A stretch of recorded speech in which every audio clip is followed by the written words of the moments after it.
Hey everyone, it's Nate with Garden Roses. So a couple of people have asked me to potentially do a video about what to do with these roses when you get them.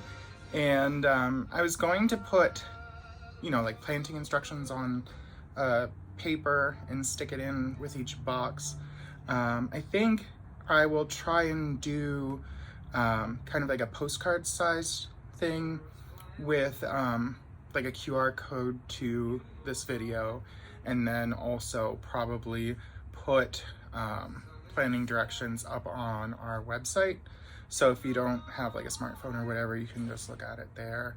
But that should hopefully save some paper. So yes, so I wanted to start off. They come in these quart-sized containers. I just pulled this one out. You can see the roots. So it has roots coming off here and actually down here too, which is kind of cool. So yeah, this is what this one looks like. we have a ton of different sized nursery pots here. Right here I have a 1 gallon container, but basically whatever you have on hand should be fine, as long as it's at least a 1 gallon. But if you have like a 2 gallon or a 3 gallon, that's fine too. I wouldn't go really above a 3 gallon. It seems to be that the smaller the container, the faster the roots seem to grow. And people suggested that, with the nursery pots being black and being like outside or whatever, the heat from the sun warms up the soil and kind of generates root growth a bit faster. And I think that I've noticed that when I've been planting my rose seedlings. We started those in germination trays and then moved them up into 3-inch pots and gradually moved them up from size to size. Some of them we did right from 3 gallon to 3 inch to 1 gallon, and those seemed to take a lot longer to get established and take off than the ones that got moved from a 3-inch to a quart-sized pot. So if you have 1 gallon, great. If you have 2 or 3, that should be fine too. But I'm going to show you what I'm doing here. So I'm filling the container with a bit of soil at the bottom, taking this out. I tried to you want to be gentle because these are younger roots. They're pretty delicate. Gently just kind of tried to break them up a little bit so that they're loose, and then put it here inside the container.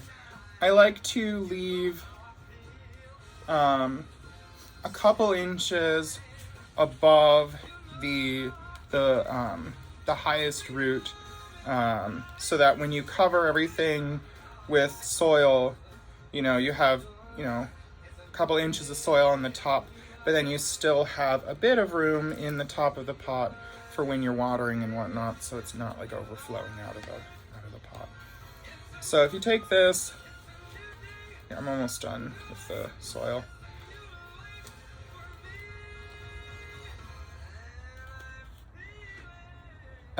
So most of you will be getting your roses when it's good for them to be outside. Some of you have said that you have greenhouses and have requested them early. If we're able to send them out early, then we will, but basically you'll be getting these when they should be going outside. So I have this potted up.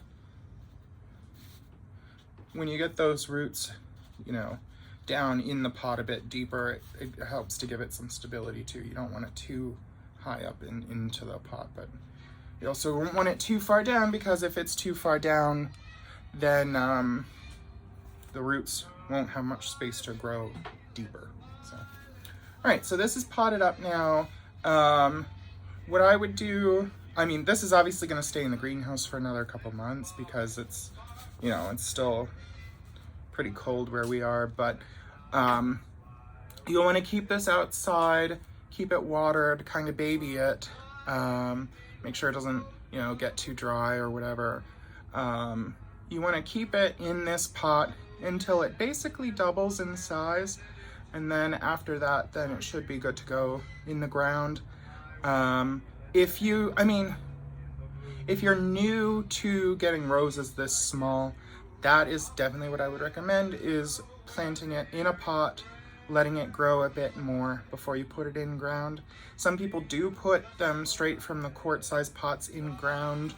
And I mean, you can if you want, but I find it easier to maintain them if you do in a pot before you move it straight into the ground. So basically, you know, like take this, kind of measure it or eyeball it or whatever, see how tall it is, and then when it's roughly twice the size, then I would put it in the ground at that point, and it should do well.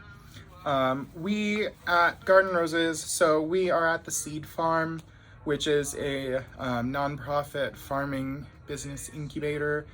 And one of the stipulations is that we have to use only organic products. So we're actually pretty much no spray for the most part, because the rose seedlings that I'm hybridizing, I want to be disease resistant. So I want to make sure that I'm growing roses that are less susceptible. And of course, if you're spraying regularly, you can't really tell if they're disease resistant. But you know, if anything gets out of hand, then of course we do take care of that. But like we did have a little bit of a powdery mildew issue that we then sprayed with copper fungicide. But in general, anyways, as I was saying, it's all organic products that we use here. That's part of the stipulation of our lease, actually. But when you get these, we use rose tone fertilizer, which is an organic rose fertilizer. It's pretty readily available at most garden centers. It's pretty affordable too, when you're buying it and you have a lot of roses. We also use fish emulsion. I use that a lot, like in the drip lines and stuff, during the growing season out in the field. So that we use like Neptune's Harvest.